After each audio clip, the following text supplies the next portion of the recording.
Okay, broadcast is live. Broadcast is live, yeah. Are we live? Because it doesn't look to me like we're live. I'm going to go live. It says in the upper left, live, and then it has a counter. All right. Okay, great. Well, everybody, thank you. I want to welcome you all to your burning questions answered, a live Q&A with medical school admissions experts. My name is Linda Abraham, and I'm the president of Accepted and the moderator for today's Q&A. I've been a medical school admissions consultant since 1994, and actually that's 28 years. I want to welcome all of you to this webinar. And a few things just to get started. If you have not yet downloaded and printed out the worksheet for today's presentation, I invite you to do so now. You find a download link in your dashboard, which is, I think, actually it's the comments section. Okay. So yeah, there it is. That's number one. Number two, let's test. Can you just type yes in the comments box if you want to go to medical school in order to pursue your dream career? Again, type yes in the comments box if you want to go to medical school to pursue your dream career.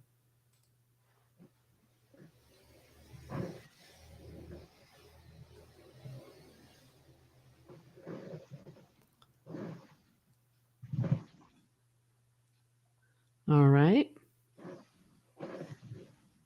And then I also want to invite you to post your questions in the question window. If we ask any questions of you, which can happen, please post your answers also in the comment stream. Last point, actually, you can just post your question in the comment stream. That's what you have access to. So that's fine. Last point, when you leave, you're going to receive a brief survey. Please fill it out. We value your feedback and we use it.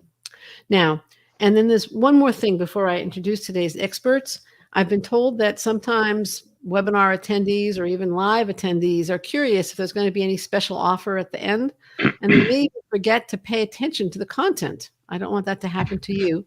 So here's the scoop. You can beat Accepted's March 22nd price increase by purchasing our services on or before March 21st. It's that simple. Finally, I'm thrilled to introduce our experts, Dr. Mary Mahoney. Dr. Mary Mahoney is a specialist in medical narrative and humanities. She has been advising medical school applicants for approximately 20 years on how to tell their story effectively and successfully in the medical school application process. Dr. Barry Rothman is the founder and former director of several post-bac programs at Cal State San Francisco, and he's also been an accepted medical school admissions consultant since 2015. Now, I'm just curious. Let's see. I guess let's get started here.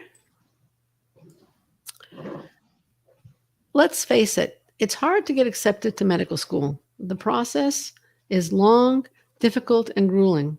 In my opinion, of all the graduate and professional programs, it has the most demanding application process. That's just the reality. I think the stats on the screen will support that. Now, those stats reflect the situation for the last application cycle, the 2020-2021 cycle, the one people who matriculated in 2021. And I'm hearing, and that was by far the highest application volume ever. It represented, I think, a 17 or 18% increase over the previous year. What I'm hearing from many admissions directors is that application volume is down a bit from this high, but it's still not at 2019 or 2020 levels. So it's not quite out in the stratosphere, but it's still high. And of course, medical school isn't just about stats. Medical school admissions offices are very serious about holistic review. Schools want to see commitment to service, the ability to work in teams, exposure to clinical health care, professionalism, and they expect to see all that and more through your medical school application. On a very high level, the primary application, whether for DO or MD, is about your fitness to serve as a physician, and it should show the following. It should show your academic ability, because you want to let them know that you can do well in medical school. That's absolutely critical. It's foundational. They also want to see clinical exposure. They want to know that you know what a clinical career in medicine is about and that you're embracing that and making an informed decision. And three, they want to learn a little bit about your essence, who you are as a person, as an individual. What are you going to bring the personal qualities to the profession that doctors should have. And that would include compassion, communications ability, love of service, teamwork skills, leadership. The secondary applications and interviews should show these qualities also, but in addition to reinforcing the points made in your primary, they should show that you belong at the individual schools you're applying to. In other words, they should show fit. In terms of content and focus, that's how you're going to ace your medical school applications and get accepted despite the intense competition. The other ingredient you need is time, and lots of it. As I mentioned at the beginning, this is a time-consuming, grueling process, and you need to allow time. It is a marathon, not a sprint, and you have to plan for it and prepare for it and train for it like a marathon because it takes months to apply. It's March now. You presumably have taken some of the steps necessary to prepare yourself to apply in terms of both coursework and activities. It could easily be more than a year from today, even if you plan to apply this cycle when you know for sure if you are starting medical school in 2023. And that's even if you submit your application at the very end of May or the very beginning of June. So how do you prepare for this marathon? Well, I've emphasized time. First of all, if you haven't already taken the Mcat, take the time to train for it. Prepare and get the best score you can the first time around because it's a grueling exam. You don't want to have to take it more than you absolutely have to.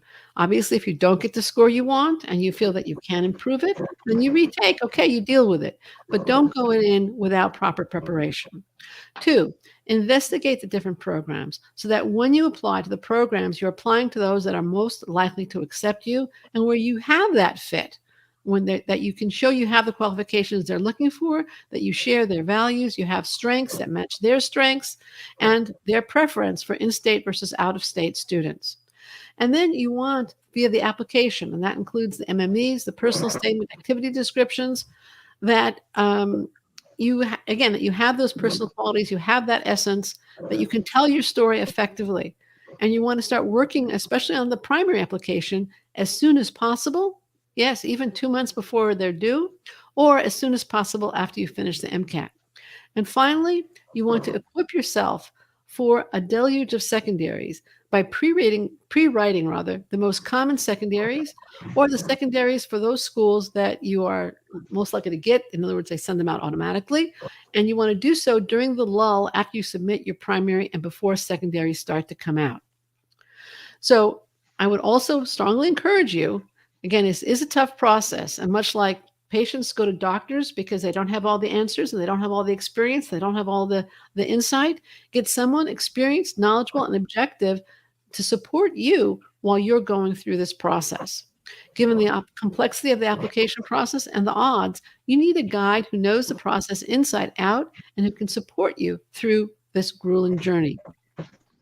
With Accepted, you get access to professional expert advice, you can save time, and you can apply with confidence, and you can apply successfully. We survey our clients, and last year, 91% of our client respondents were accepted to medical school. In a nutshell, when working with Accepted, you get candor and objectivity combined with decades of experience in medical school admissions by your side as you go through the tough application process. We have the admissions experts, the guides, who can mentor you through the process so that you achieve your goal of applying confidently and successfully. These people are experienced admissions consultants, former admissions directors and committee members, and post-bac program directors and med school applicant advisors who have evaluated applications for years and be your guide through this process. Let's meet 2 of Accepted's outstanding guides who are going to answer your questions right now and are available to work with you in the future.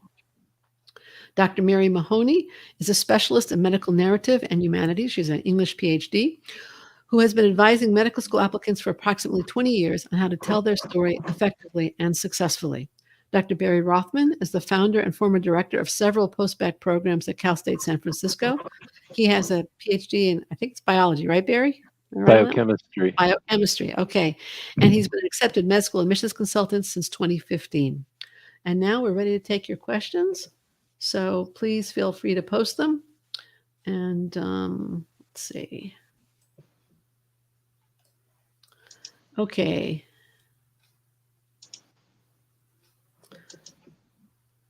And feel free to post your questions, but if you haven't yet, then I'm going to use some that we've gotten very frequently. Okay, so here we have a question from somebody. I have a 4.1 GPA in neuroscience, and I'm a non-traditional student and will be 27 when I get my bachelor's. Do I have a good chance of getting into medical school? I haven't taken the Mcat yet. Tell you what, Mary, you want to start with that one? Sure. Well, 4.1 GPA. Well, congratulations to you. Yeah. That's a very nice GPA, right? 27 in your world might feel a little bit old, but in the world of other people, that's not really radically non-traditional. And so I encourage you to pursue your dreams, because 27 will not necessarily seem dramatically significant among a rising class of medical students. And the years that you've had since undergrad can absolutely be played to your advantage for your experience, your dedication, your maturity, and all of that. As long as your MCAT's good and you pay attention to your other obligations on that application, including the activities in the personal statement, and you write toward your deep maturity and interest in the well-being of others, I say go for it. And 27 is not old. That's for sure. Okay, Barry, do you have any feedback on that one? Yeah, so I agree totally with Mary. We really don't have enough information to know what your chances are. And Mary added a number of items that you need to work on to see what your chances are. But there's nothing that you've said that would preclude your being able to get into medical school. And I agree, 27 is not too old. And in fact, the average age of incoming medical students is in the mid 20s. So I think it's you 24. be one of the crowd. You wouldn't be one of the older people. And people get into medical school in their 40s and even occasionally in their 50s. So you're definitely not on the old end of things. Okay. It's more common than not to have gap years. Oh yeah, for sure. Mm-hmm. Mm-hmm. Okay, let's see what else we have here. Here's one that we were talking about actually before. I applied. Wait.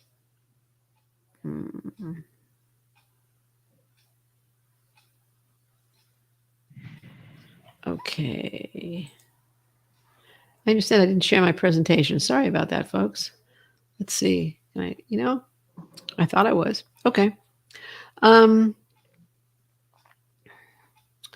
Here's another question.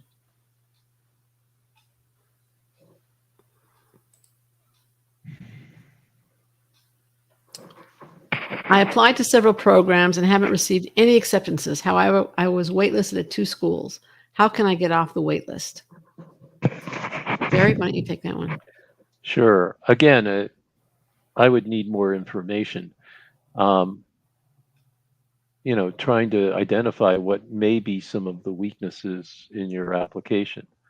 A wait list sometimes can turn into an acceptance. One thing you can do is to send an update letter if something has changed since you handed in your AMCAS or a COMAS application. I don't particularly like letters of intent because they just say, yeah, I want to go to your school, but we know that already. So I think it's better to send some updated information, something about a job that's changed or a course that you got a grade in, something different, so that you have a reason to send an update. And it's possible that that update will get you off of a wait list, but certainly not guaranteed. Okay, we have a question here from Ruth, and she's asking, and I'm not entirely clear what she's asking. What is the typical price range of applying to medical school? Ruth, are you talking about working with us and applying to medical school, or are you talking about the whole process of applying to medical school? Just if you could put that in the chat window to explain that. And then we'll have another question here also. I'll get back to Ruth in a minute. This is from Isabella.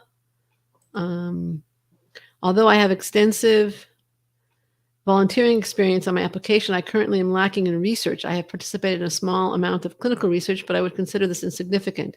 If I happen to be accepted to a research position for the 2022-2023 year, would you say that I should wait to apply for next cycle?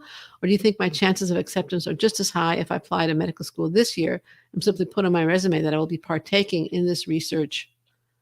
I think you ran out of room, but I got the idea. I think we got the idea.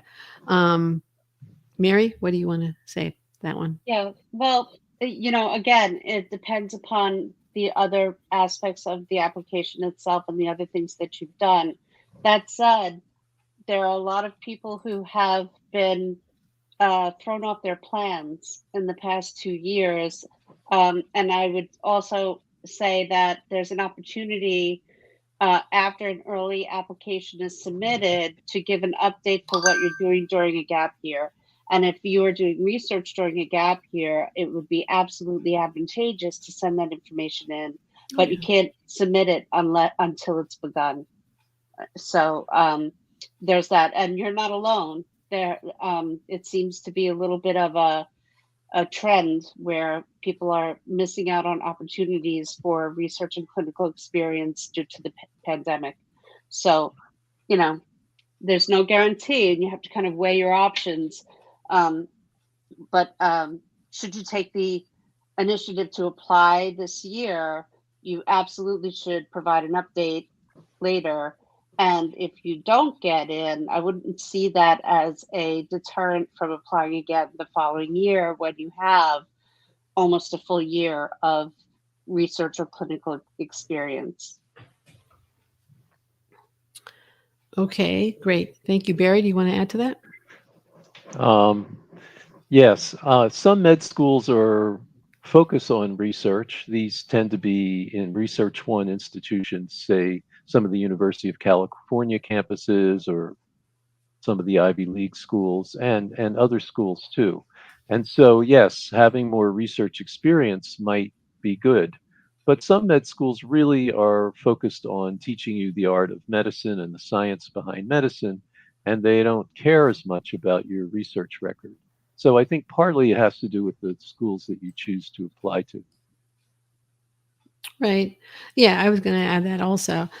Research is not a requirement for applying to medical school.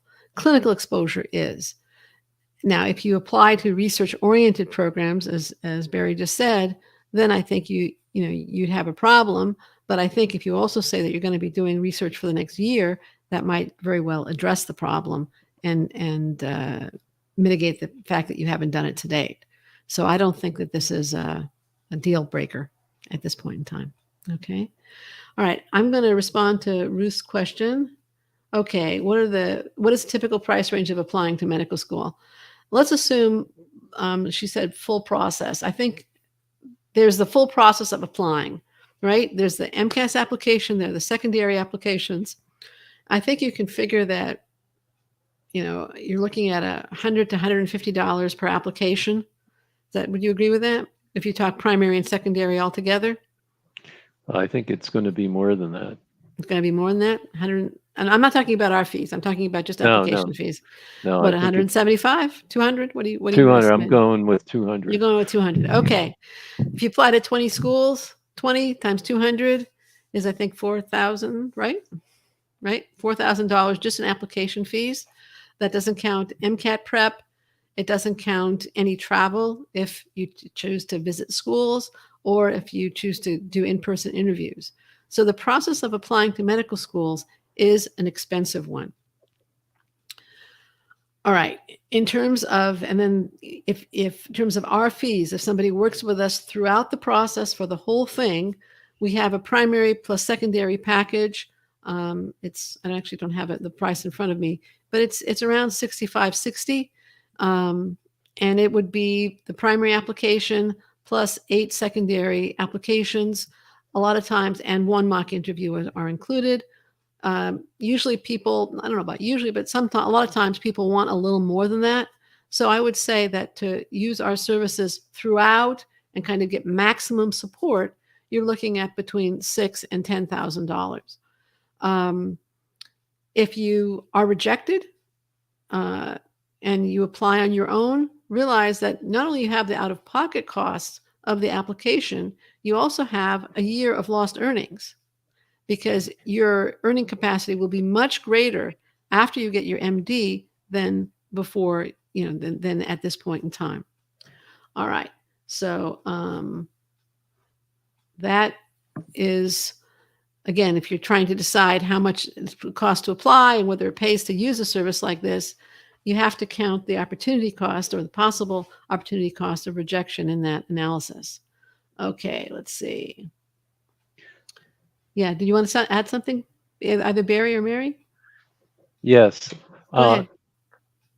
The $6,000 for the primary and secondary, that is one way to go, but Right. there are other ways to get our services that are more graduated.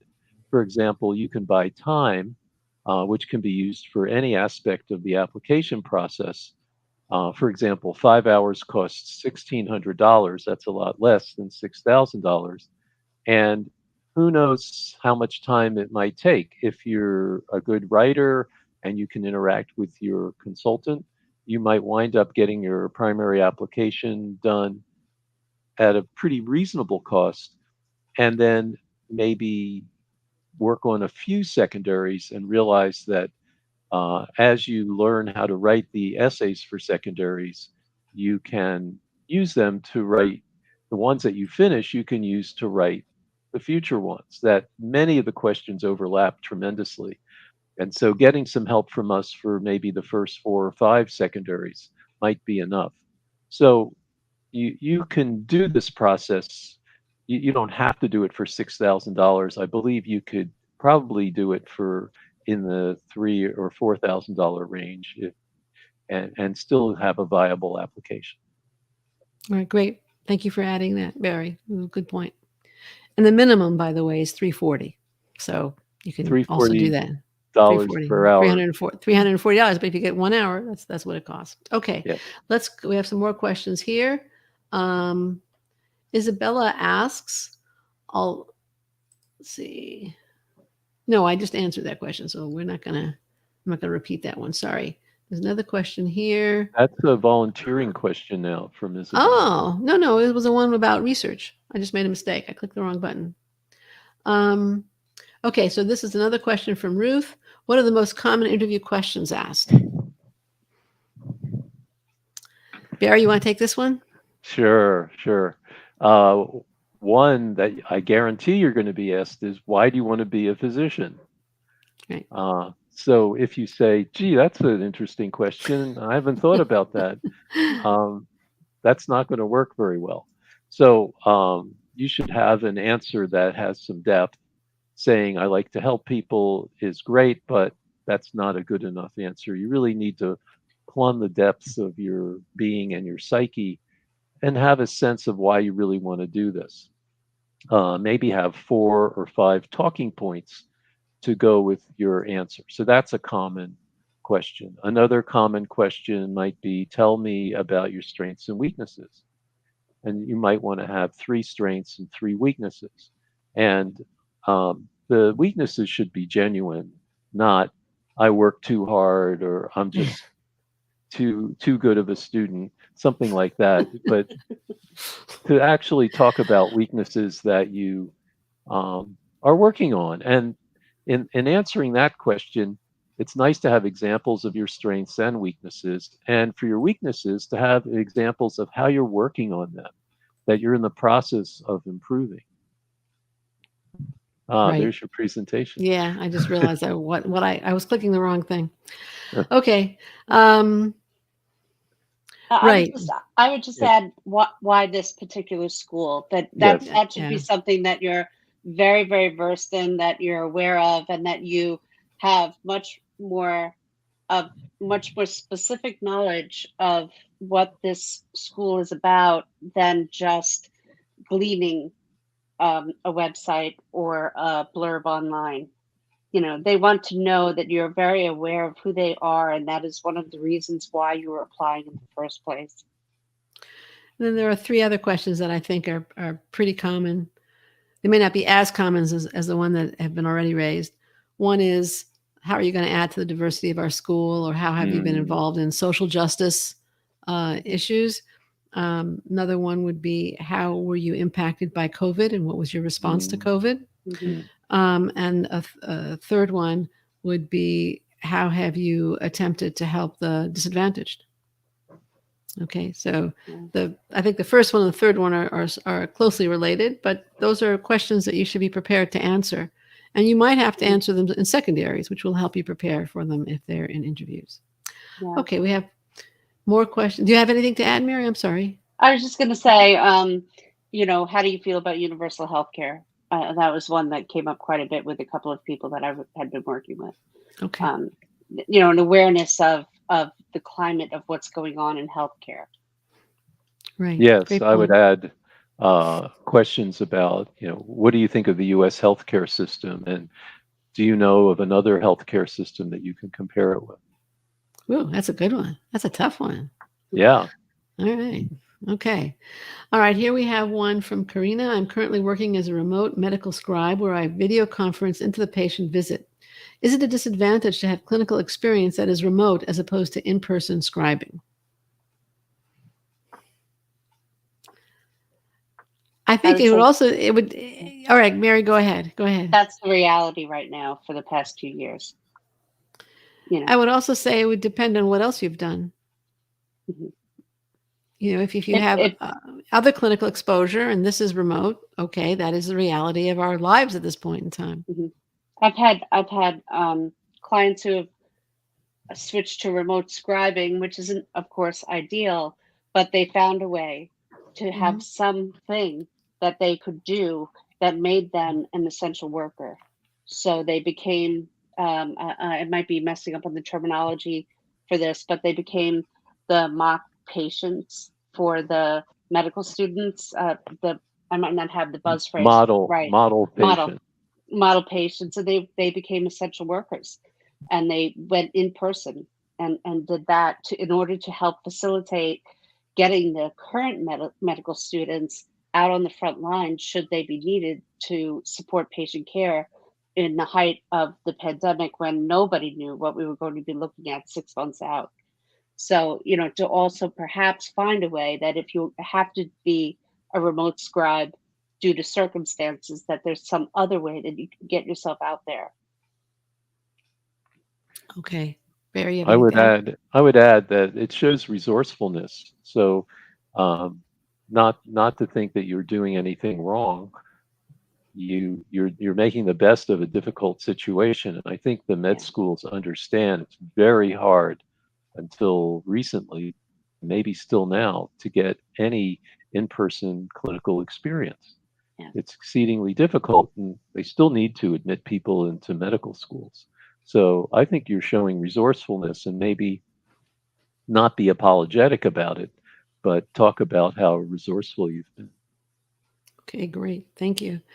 I would also add, in many parts of the country, if not many parts of the world, things are opening up. It is becoming possible to do things that wasn't possible to do 2 months ago even.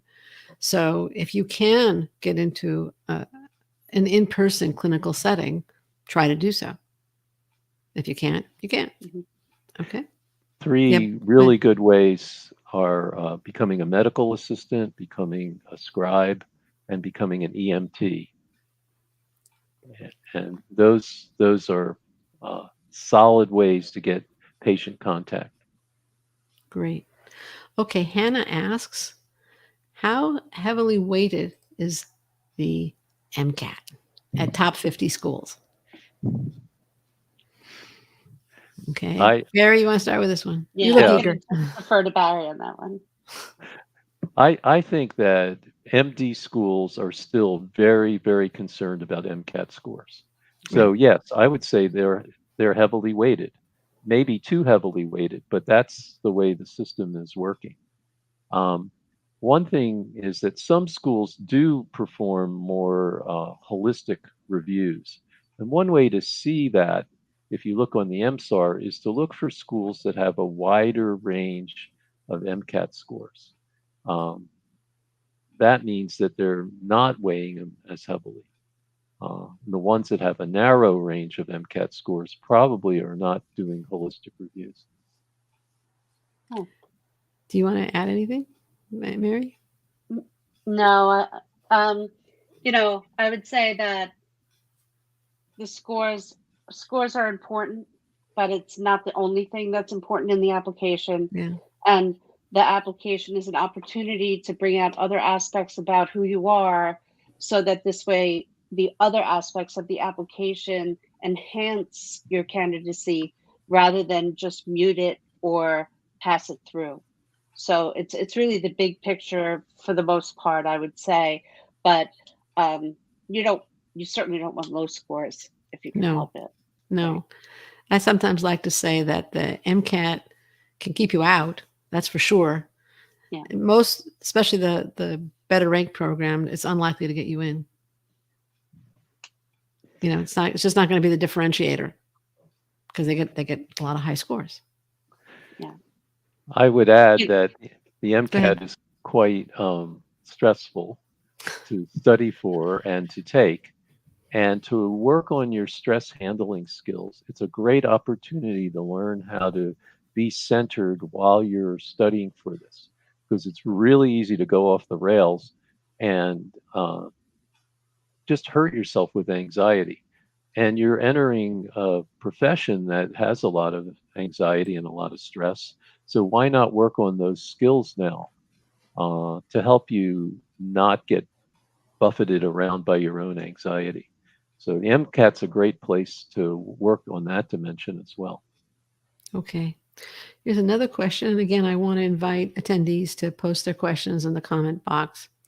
This is from JMS. Is it okay to apply the cycle if I was just able to start my clinical job in February? I'll have more than 400 hours in May, and I had 50 remote clinical volunteer hours during COVID. You're welcome, Hannah. You're welcome, Ruth. Yeah, just a response to somebody. Okay. Mary, what would you say? Again, as Barry had said earlier, I don't feel like I have all the information I need to give a very pointed answer to the question. But I would say that if you'll have more than 400 hours in May, that's a substantial amount of hours, and I don't foresee any reason why that would be a hindrance to your candidacy necessarily. But on the other hand, I don't know if you're still an undergrad or where you're at with your progress toward being ready to apply. But again, most incoming accepted first-year medical students have had a gap year, or maybe somewhere between 1 and 2 is the statistic that I saw for 2019. Right. Okay. Barry, do you want to add? Yes. It's important to get a range of clinical experiences. That's ideal. And you mentioned a clinical job, and we don't know what kind of clinical job that is. But I would advise, in some clinical experience, to have contact with people who have very low resources. Some kind of public clinic or needle exchange program, et cetera, et cetera. I think medical schools highly value the ability to understand what's happening with people who have very low resources, and to have what we commonly call cultural competence. All right. JMS just added that he's a career changer. I don't know if that really changes anything. I also think if you're just looking at the clinical exposure component of your application, I think that if you have 400 hours by the time you apply, yes, that's enough time for sure.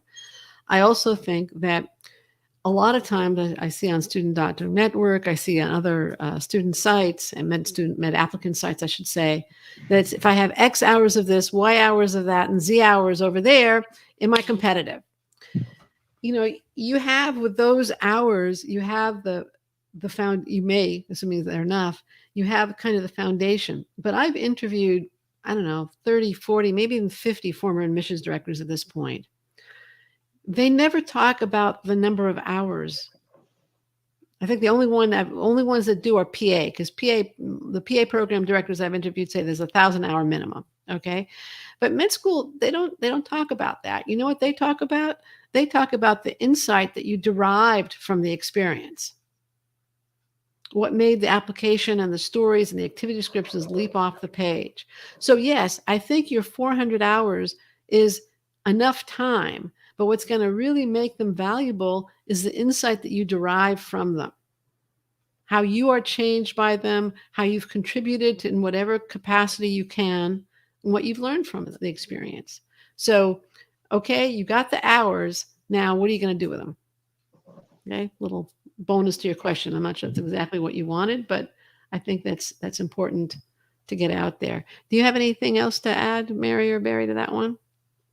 I was just going to say that it's not just that you have these experiences, Exactly. but that you can demonstrate back how you've been paying attention to them, what that does to your vision of humanity, what that does to your sense of how you can contribute to help other people, especially those struggling or less advantaged. How it speaks toward values of diversity and inclusion, how you've had your eyes open to what might be, say, first world privilege versus other types of cultural circumstances that seem like something that you might not have been able to access had you not witnessed it yourself.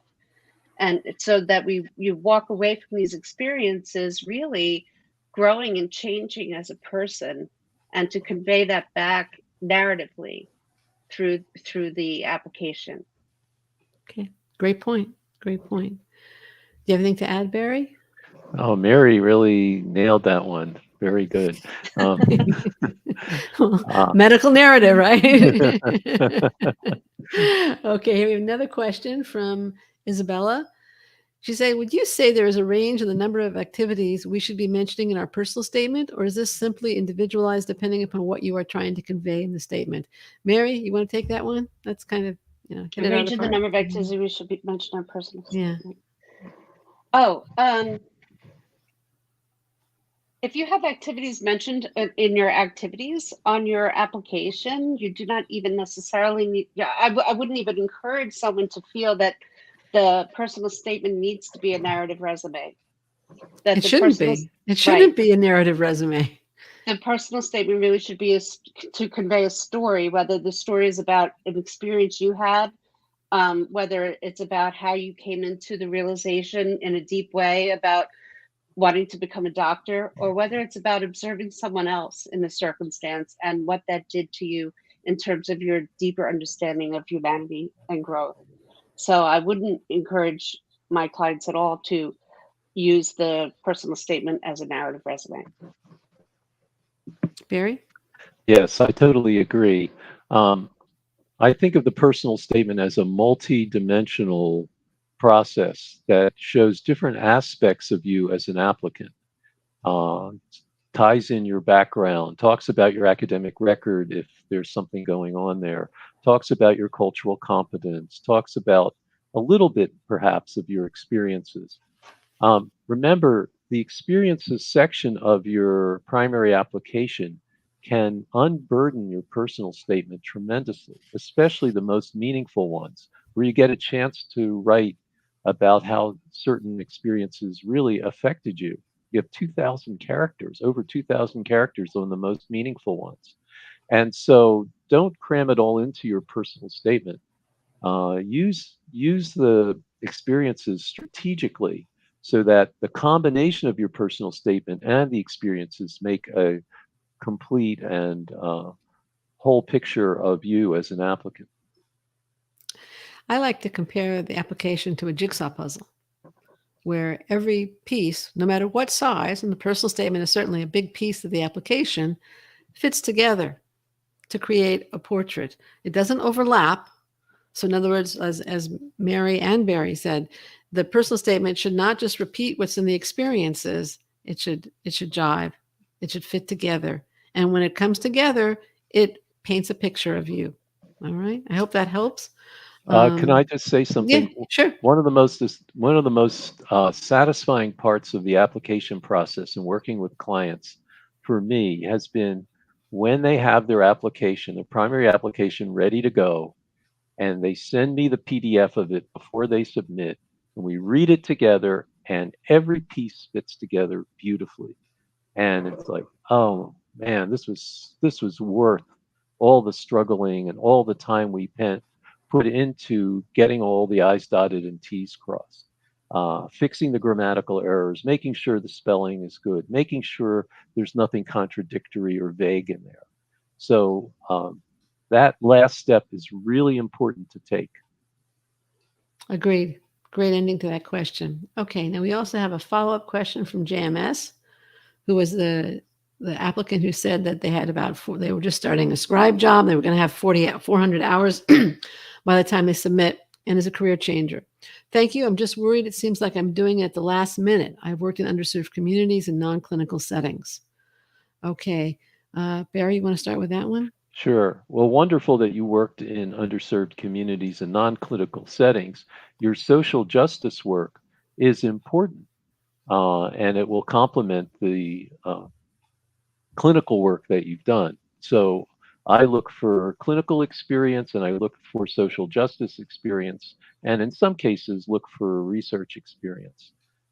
So I think you'll do well to be able to document the work that you've done in underserved communities. Now, I'm focusing on the word worried. Um, you don't want to give yourself a hard time. I know it's really hard. This is a major transition in your life. Um, but it's so easy to get self critical and worry about stuff that you have no control over.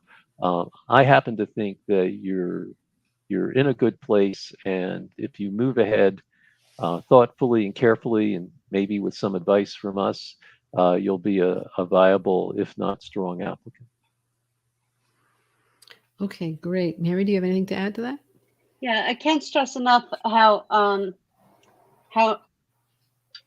much I want to encourage you to trust that the awareness of underserved communities, your social justice commitments would be applauded because they're very valuable. If you just glean and even look at the front pages of web pages for schools of medicine for across the country, that the majority of them have social justice statements, and that they have diversity and inclusion and equity as core values. And I understand how uncomfortable that might make some people to talk about it directly, but I can tell you it is time well spent to be able to say something about your knowledge of this, your perhaps work with this in a different capacity, which is perfectly okay. So that this way it is not a conversation that is left to inference. Okay, great. I agree. And we have some other questions coming in here. This is from Elizabeth. And here, let's show this. As a reapplicant, I realize I need to change parts of my application. However, I feel my significant experiences still hold. Is it okay to keep my significant experiences from my previous application? I'm assuming here that you're planning to update your personal statement or perhaps update other parts of the application. You want to just comment on that, Elizabeth, in the chat window? Okay. Oh, I'm glad it was helpful to you, JMS. And in the meantime, let's assume that she's updating the other parts. And what about these? Mary, what would you say?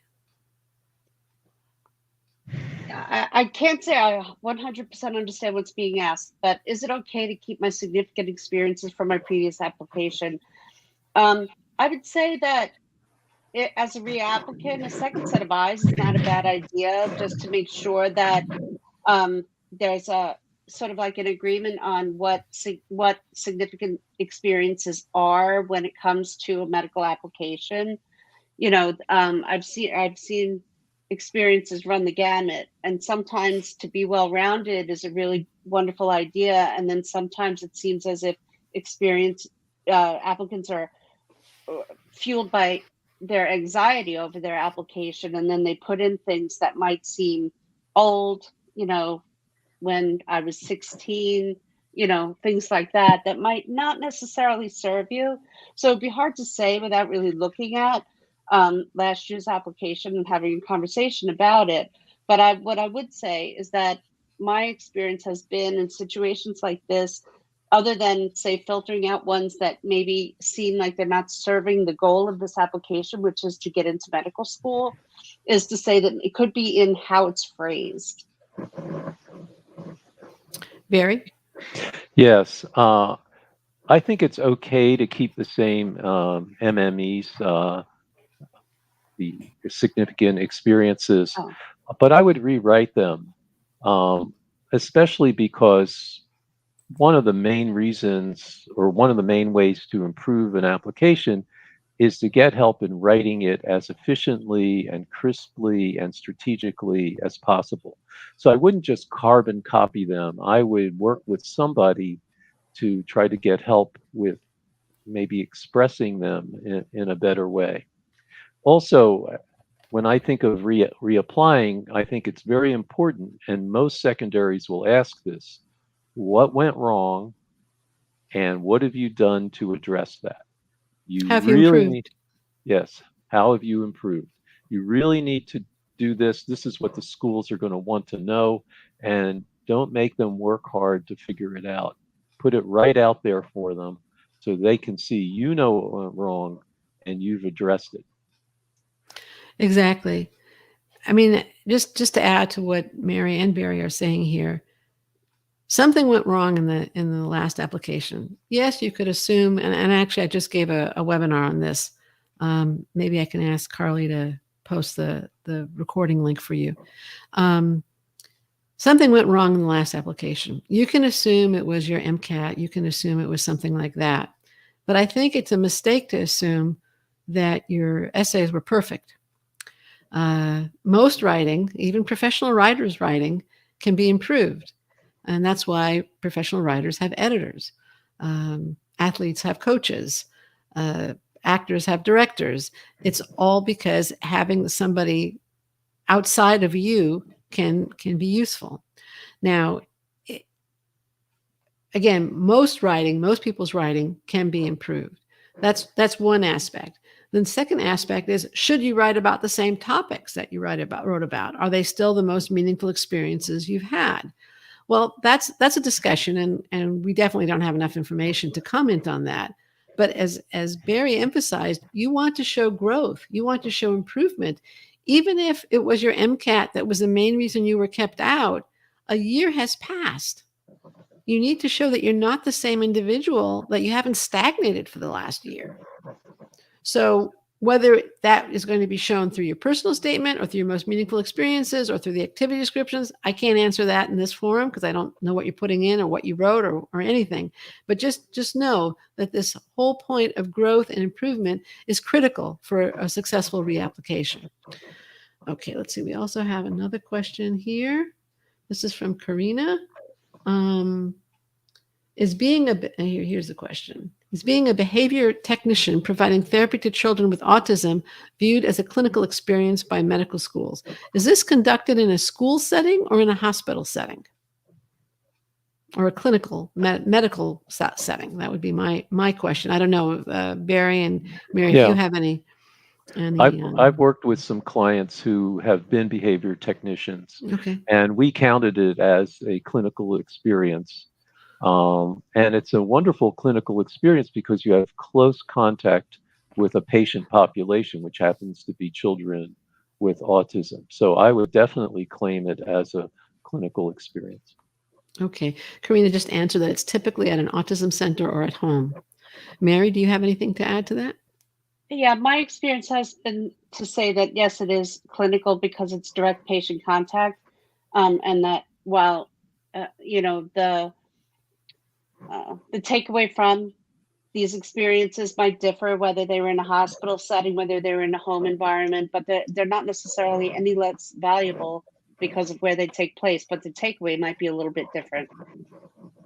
But I would also, direct yeah, patient contact, especially with someone who struggles with some disadvantage or disability, is a very valuable experience, and it needs to be documented fully. sure. I would also encourage you that in addition to this, you do some shadowing or you volunteer in an ER and you kind of get experience in a more classic, if you will, clinical setting. Mm. Okay. This is certainly, there's no question, this is incredibly valuable experience, but just kind of cover your bases. That would be my take. Okay.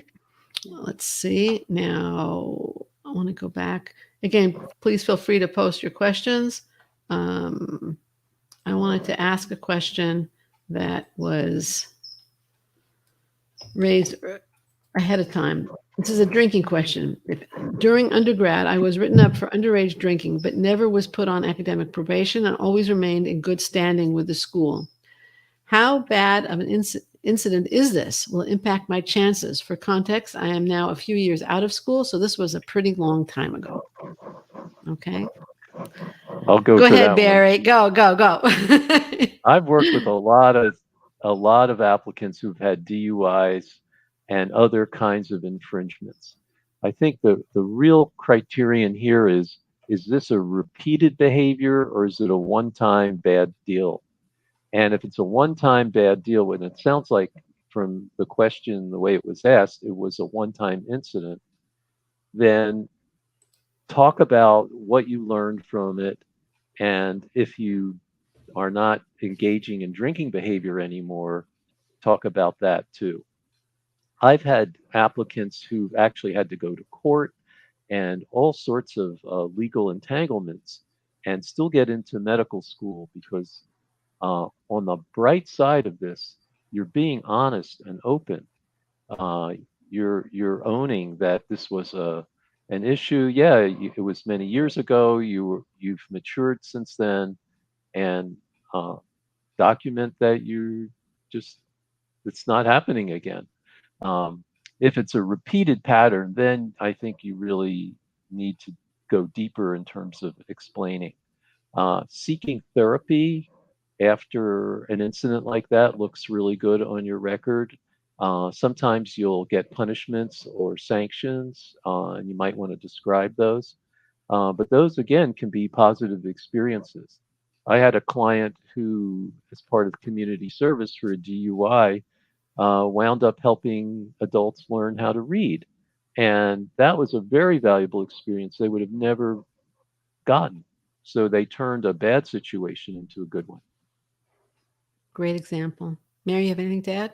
Yeah, and to be able to own your narrative and own your story in a way that also demonstrates the depth of your character, to be able to speak toward the things that are comfortable perhaps to talk about, is way better than presenting oneself in a guarded way where you seem as if you're protecting something that people don't really understand. Okay. And we have another question from Babu. Are there any disadvantages of taking?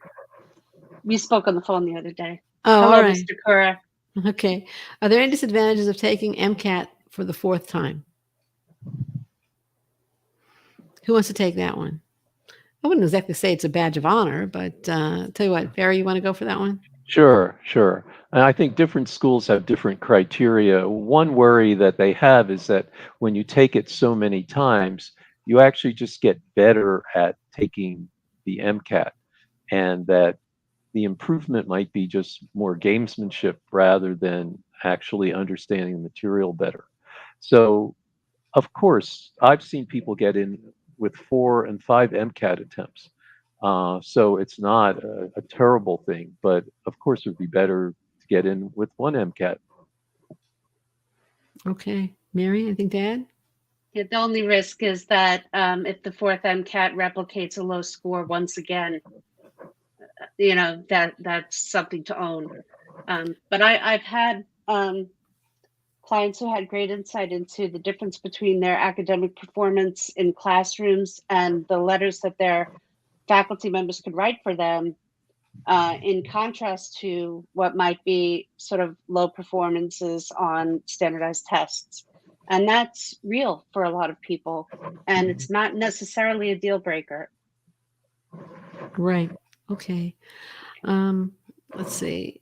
One more question. Is having your primary application verified in the beginning of August considered late? Ooh, that's a good one. Barry. Okay. I would say late-ish. Okay. It's not early. There's It's not early.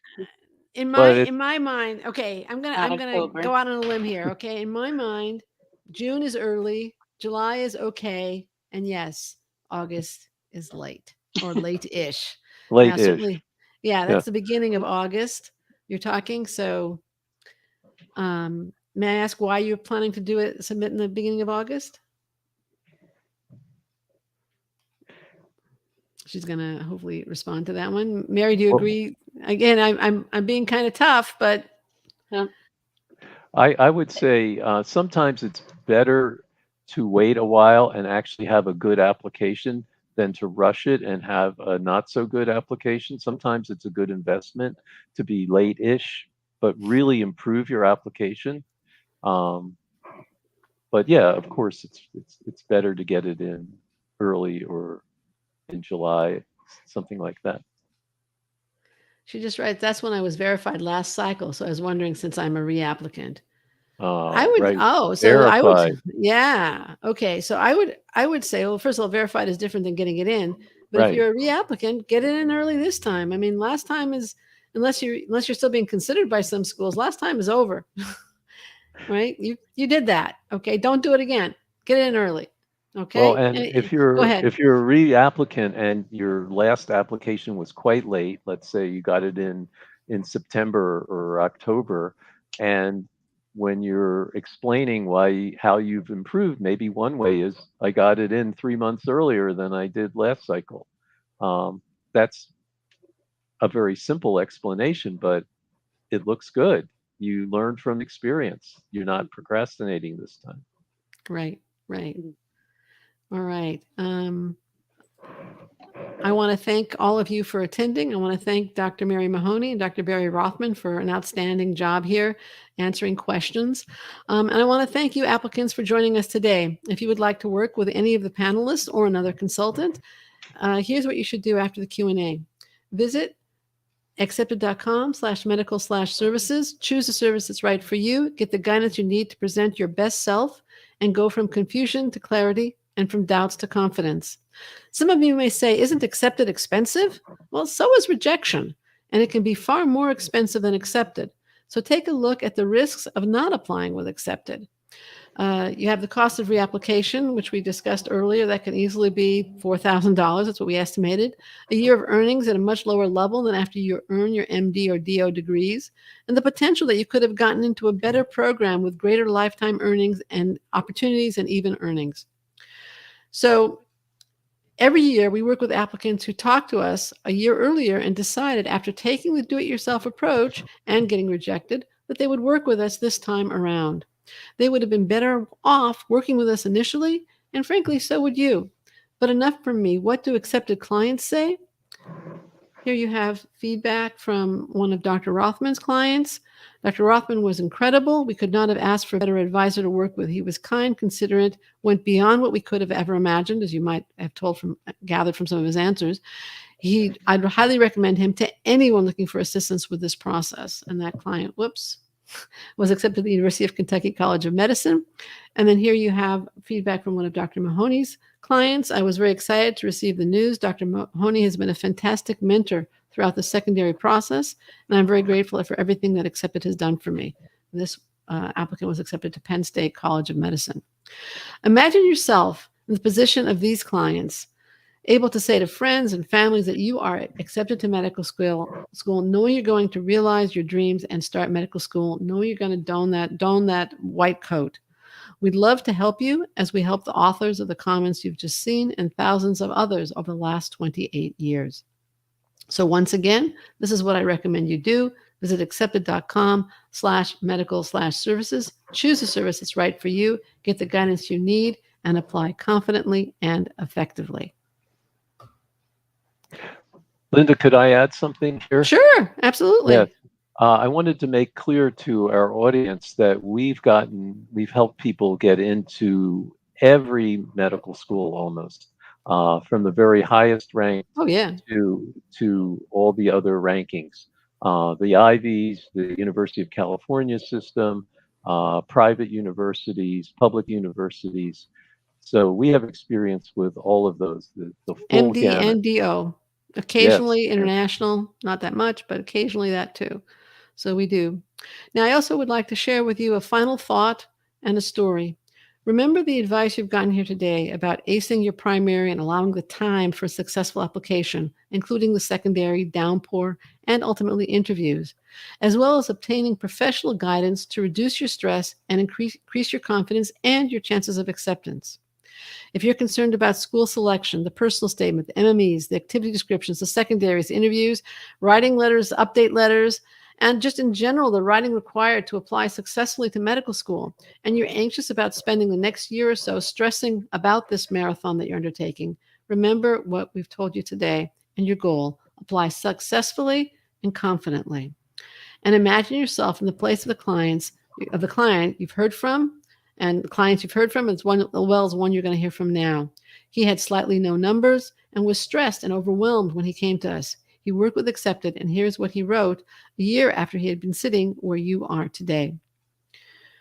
Let's get over here. I've been thinking about this whole crazy process after being accepted to 3 medical schools, and I know that I wouldn't have had a prayer if it weren't for your substantial help. They say the essays are one of the most important aspects of the application, especially for someone like me whose numbers are a little below average. You greatly distressed an important part of this process that was making me quite anxious.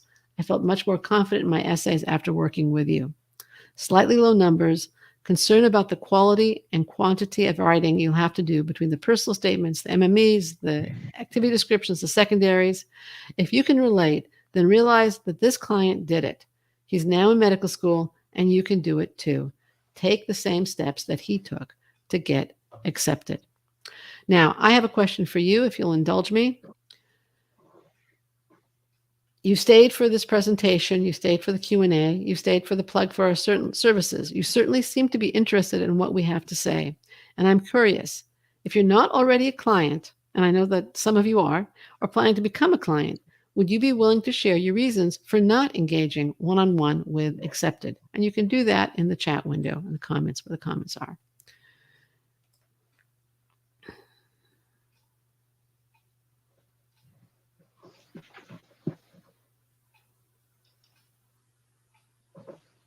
Anybody want to? And I'm really pleased to see that everybody here is going to be a client. That's fantastic.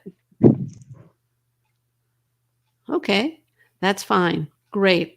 Then I want to thank Dr. Barry Rothman and Dr. Mary Mahoney one more time for participating this evening. And I want to thank all participants for having shared their time and their questions with us this evening. Thank you so much. Good luck with your pursuits. Yes, good luck with your applications. Take care, everybody.